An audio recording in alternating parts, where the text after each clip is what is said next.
How many of you have been to the Museum of Art here on BYU campus? Now, how many of you have been there in the last few months and seen their origami exhibit they have on display? It is incredible what people can do by simply folding a piece of paper.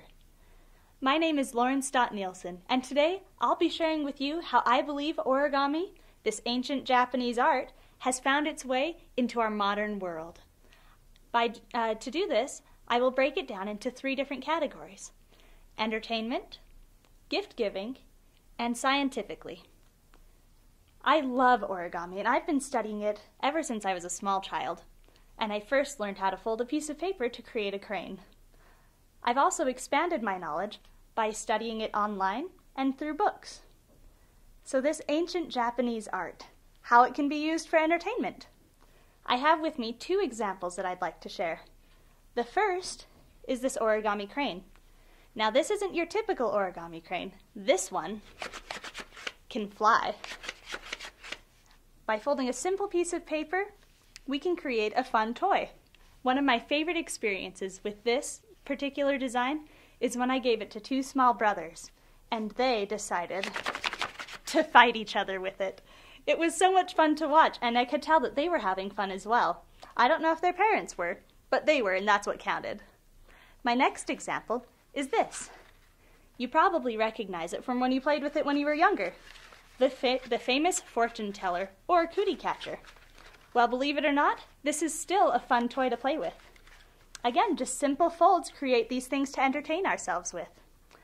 Next, how origami can be used to share as gifts or show appreciation and love to others. This first example I have on the slide is a picture of a dozen roses. We didn't have a lot of money as newlyweds a year ago, so my husband decided that he wanted to make a dozen roses for me instead of having to buy some that we couldn't afford. From a distance, these look real. And I can tell by looking at them the amount of time he spent on them and how much he loves me because of that. And because they're paper, I get to keep them forever, and they won't wilt or die like real roses do. To keep with the tradition, I made these gift boxes this year for Valentine's Day. Inside each one, I put a homemade chocolate truffle.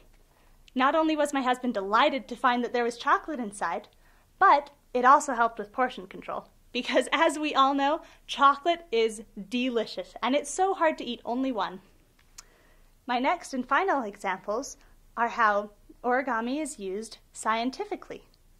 The first one I have is this Tessel Jetpack backpack. You may have seen students walking around on campus wearing this.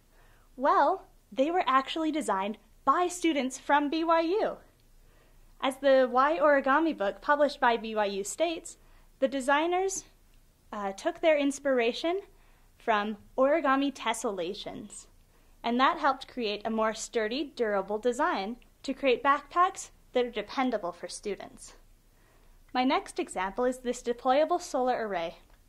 As you can see from the first picture, it starts off very small. Using origami techniques, it then expands to create its full size. This isn't something that they could just launch out into space at the full size. They'd have to build it there, but it wouldn't be nearly as large, and it'd be a lot more difficult and complicated. By using origami techniques, they create the small package that has a big bang. And then finally, we have this medical heart stent. This is still a prototype, but if this goes into production, their hopes is that it can be injected into arteries that are clogged, where it'll reach the clogged area, expand, and create space for blood to flow freely again. So as you can see, we found many different uses for origami in our modern world today. This ancient art has a place for us. Through entertaining others and ourselves, giving gifts, and showing appreciation and love to others, and then finally it can help us scientifically as well. Origami, folding its way into our everyday. Thank you.